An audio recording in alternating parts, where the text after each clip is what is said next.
Okay,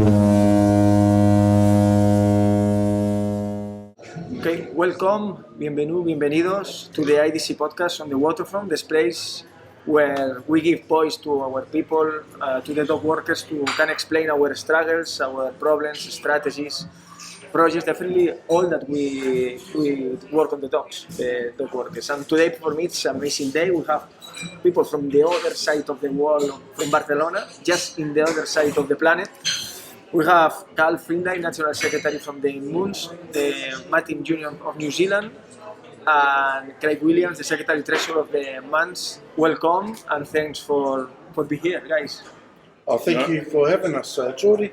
Warm greetings from New Zealand, the South Pacific, and it's a pleasure to be here to share our struggles with the workforce and stevedores and for port workers. Yeah, thank you very much for having us. It's in your beautiful city. It's great to be here. We're learning a lot, and it's a real pleasure to spend some time with your comrade. Okay, I can assure you that these two guys are one of the most fighters of the world, because we will talk in a while. I saw them how they fight against automation, how they fight to unify the organizations. We made the brotherhood between the MUA, the MUNZ, so they will talk a little about that, also about the First Nations, the project about the First Nations. So let's start. I will start first. Hey guys, how did you start on the dogs? So long ago. I knew about, my father was a wharfie. They call them wharfies in New Zealand and Australia. That's dockers. My father was a docker, so I knew it was a good job.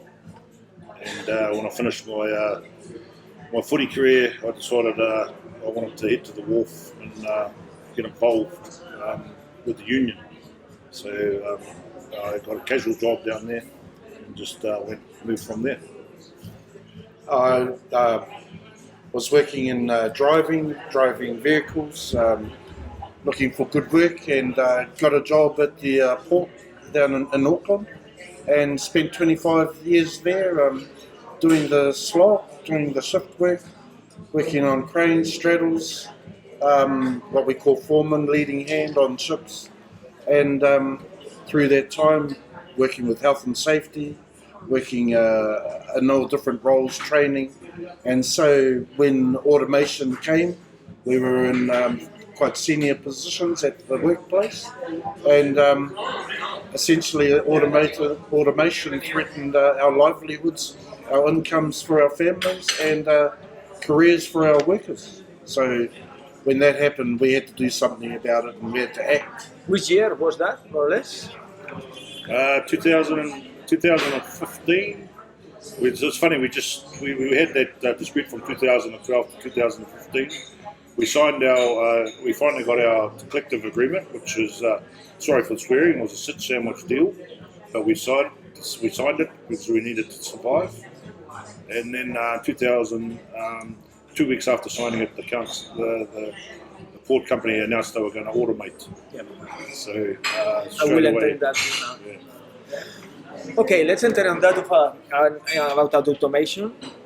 I think we talked yesterday with Billy Artigan from the area. I think this is the best union who get to change from the try to automate a terminal to a manual terminal, when you guys demonstrate that the automated terminal was a shit. Excuse me the word. It was a shit. So could you explain how you get to come back from the automatic shuttle that I remember that we were trying to introduce to the manual shuttle? They changed, they put the cabin, it was amazing. They all got cabs now. Yeah. It's quite funny, we'll get some photos for you. I guess just when they drew the battle lines that they were going to automate straight after our collective was signed, we were battle hardened and we were ready. We reached out straight away to the internationals, because all the internationals had been dealing with automation way before we had come up with it, and we were educated by the internationals about what we were facing.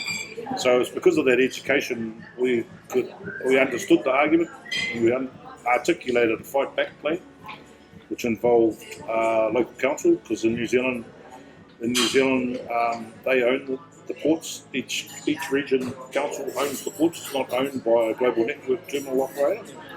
So we met with councillors, we met with politicians. Like I said earlier, we got educated through our international guests, and we had a fighting fund that we used to get involved. And now, as I say, we just come through the disputes and we were battle hardened. We were ready to carry on fighting, so we did, and took some time, but we turned it around. It was amazing. I think that is the best example to the world, and I know.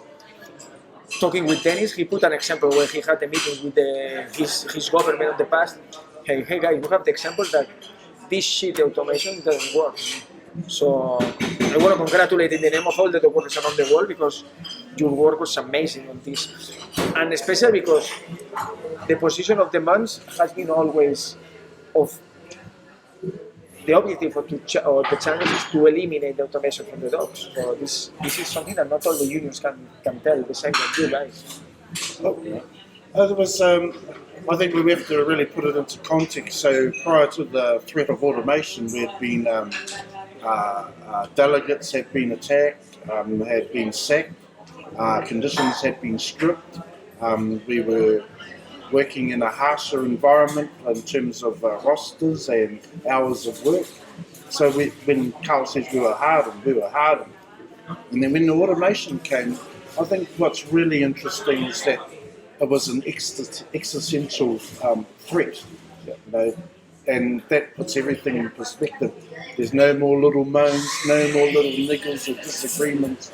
You know, it's survival. Yeah, it's unify everything. Yeah, it just cuts all the rubbish, all the pettiness, all the little stuff.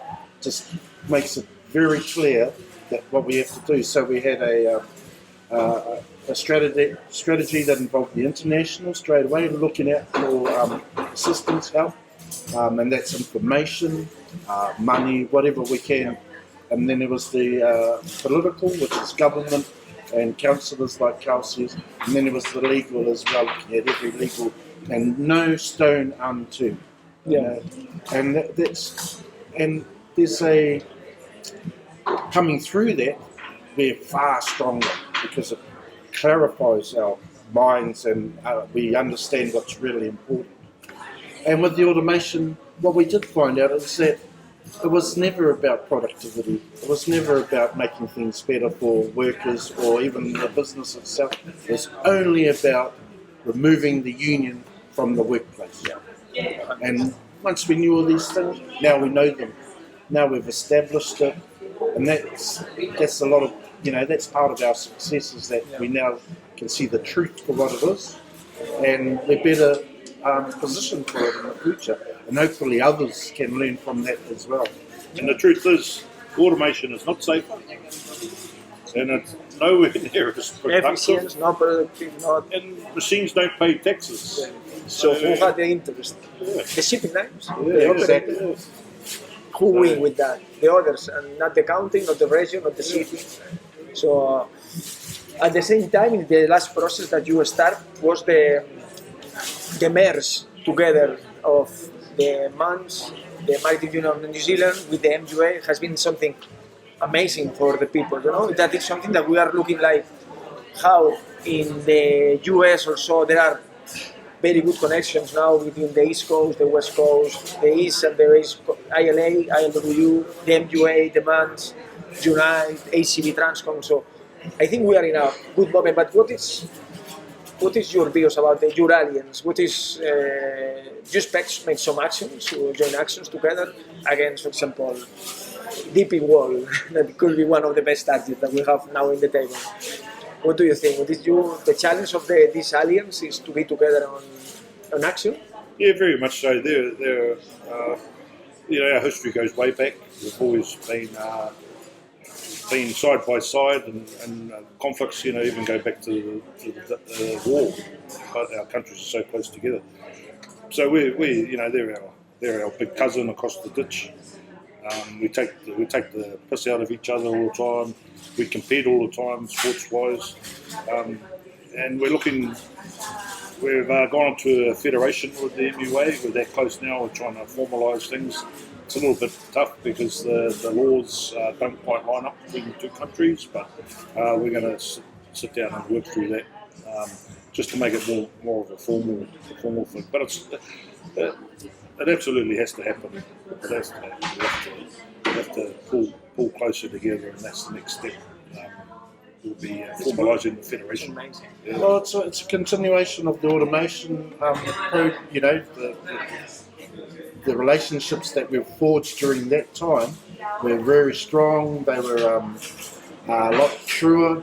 So just progressing that and continuing it seemed natural. Yes, now, because when you see, the guys from Japan, when you see the guys from Japan on a strike against automation in December, it's something that you guys start with your relationship, with you explaining to the guys, we get to change the automation, we have to defeat the automation. So, well, it's a myth. The myth is that businesses like DP World and all that can run state assets better than people. Yeah. But the thing is that they're not the people. They don't run it with the same interest. The people want things that are safe, that are proper, that provide a future, that invest in the community and benefit. So with the Port of Auckland, when Dubai Ports were looking to try and buy or lease the port, we were able to go in because of our dispute and the relationships that we had and the truth that we'd bring to light. We could come in with another perspective, and we showed them that we locally can run it better than them and get better returns, and we're proving that right now, working with the port company and the council. So there was no need to go to a big massive fund and lease the port out, and the longer that happens, the more true it becomes, and so it's a good argument for any other port. So And the best thing about it all is, Jordi, is the community. The city of Auckland is profiting from that working together, and the profits are and they're staying in Auckland. supporting you guys. they still support us today.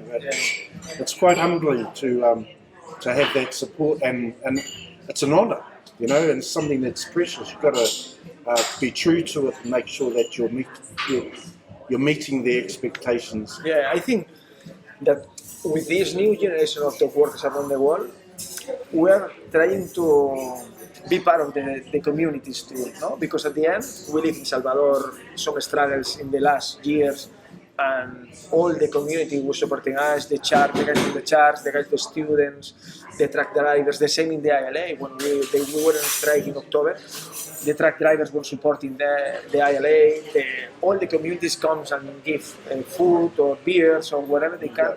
The same in New Zealand, in Australia, so we're trying to be the front line of the working class, and this is something that you guys are the example for us. Is what you did in Auckland, in New Zealand, in all New Zealand was crazy. Yeah, we appreciate that you're saying that, but look, we know that without a strong international, without support from you guys, we couldn't achieve the things that we do. So it's not like we've done it on our own. We share everything that we've achieved with everyone else, because we haven't done it. So and we can never forget that. We can never go down the path of thinking that you can do it all. We needed everyone, we used everyone, and we got there.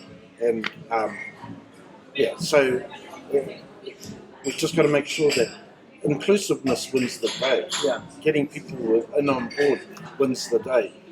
It was a really important lesson to learn, and therefore maintaining those relationships afterwards really important. After that, Okay, let's speak about the First Nations.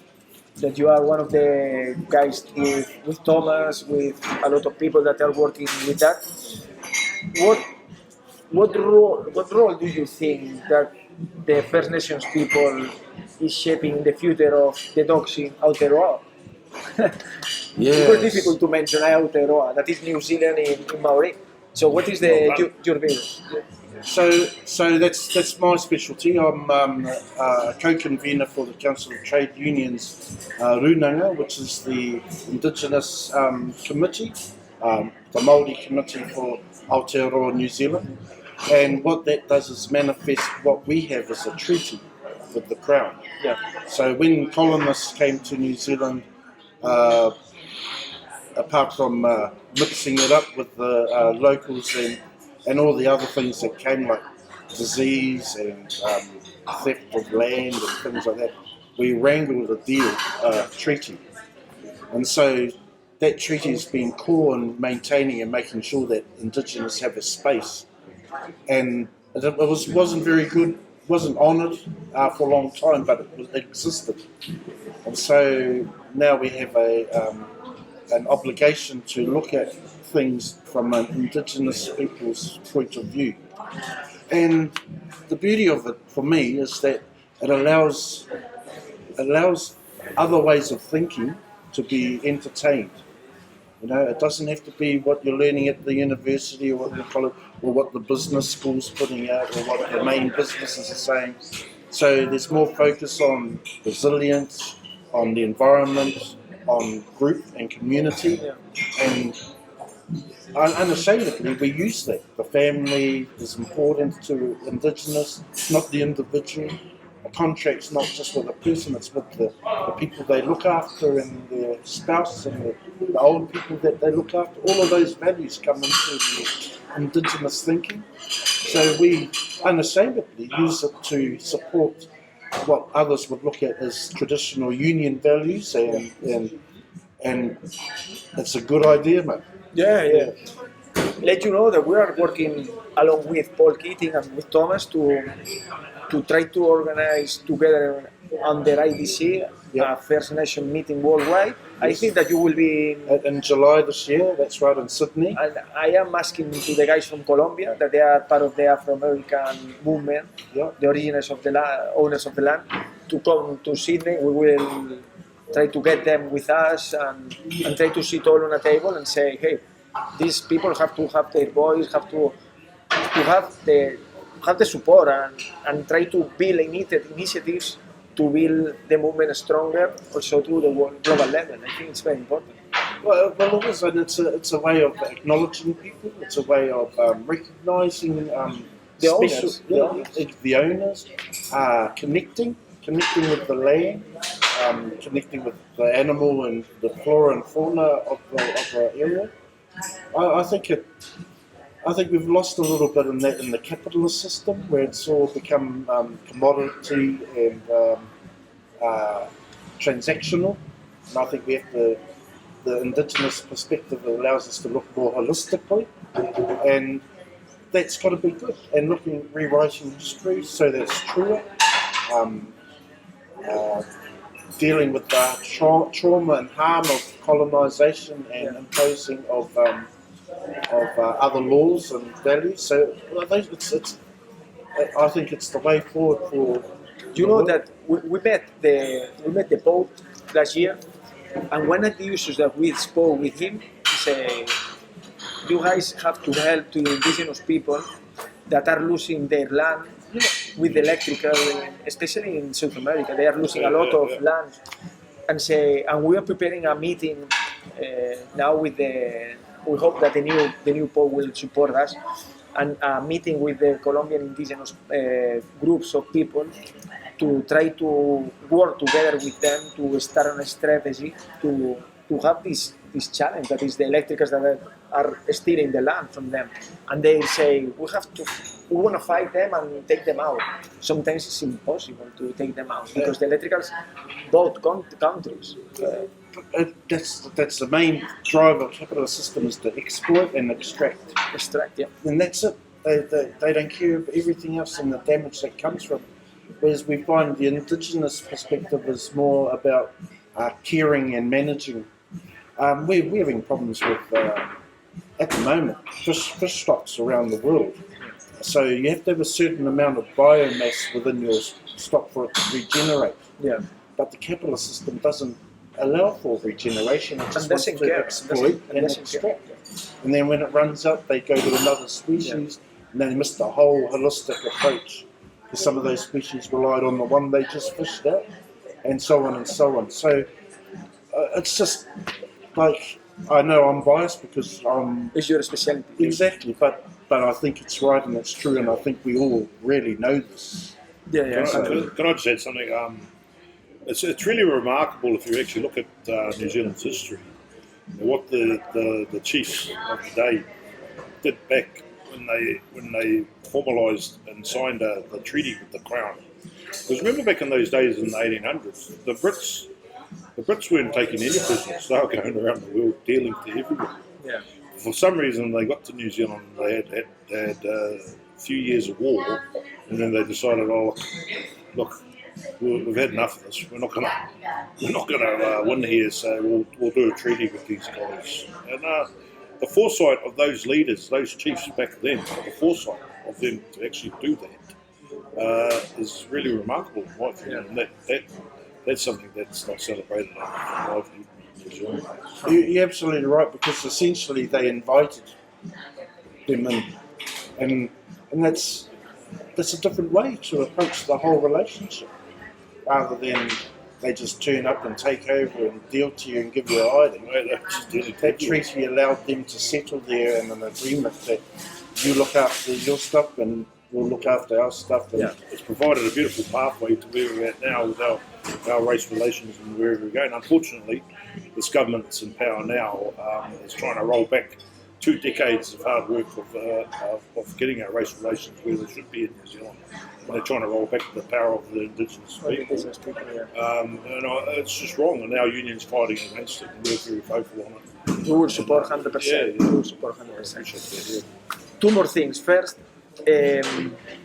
let's speak about IDC fast and briefly, because I know that has been a tough week for you guys. A lot of meetings, a lot of a complete crazy agendas that you had this week, especially a lot of events and discuss together. So, which is the role of IDC for you guys important for the months? This is almost the last question that I want to make you, which is, what do you expect from IDC in your organization? Well, firstly, we don't expect anything. We're partners. We're brothers, sisters, comrades, all working together in a common goal. And we just want to continue doing that. And however we do that, like you're saying, you're getting involved in the Indigenous, anything we can do to help automation, privatisation of industry, whatever. We just need to continue carrying on doing what we're doing, working together, living together, and doing what we're doing, fighting together. Yeah. And so, if we need something, you're the first ones we'll call. If you need something, we know that you'll call us. And we're just very pleased to be part of this organisation.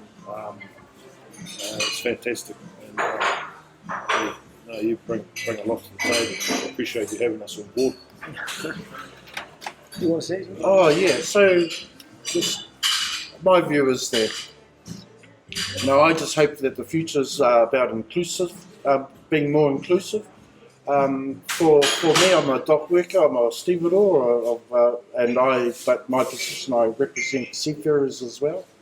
I've always believed and promoted that there are 2 sides of the same coin, and that we can't really exist one without the other, and that's what I push all the time. The other thing is that I've worked with stevedores and dock workers, and what I do know is that they can do anything. Yeah.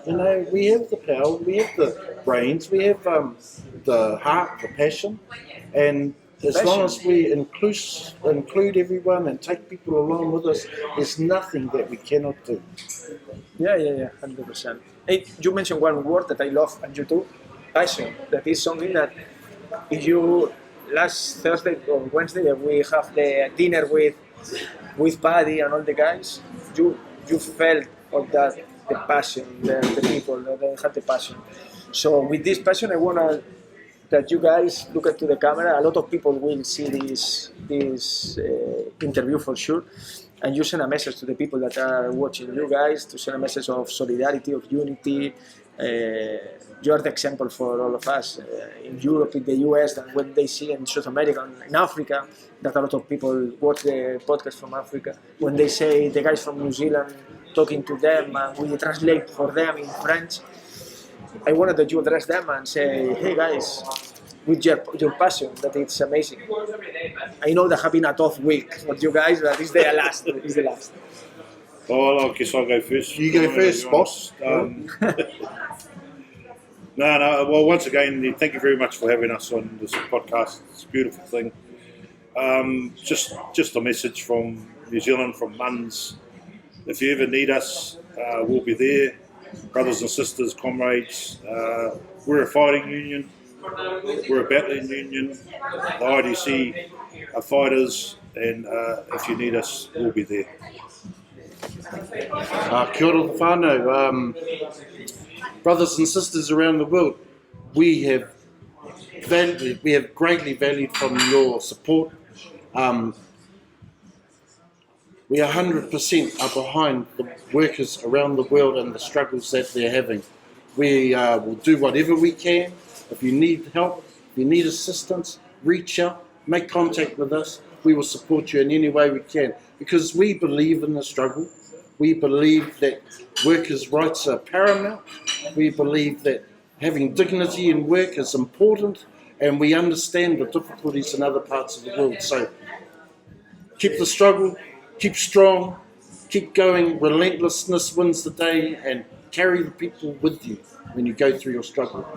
Up the mighty IDC.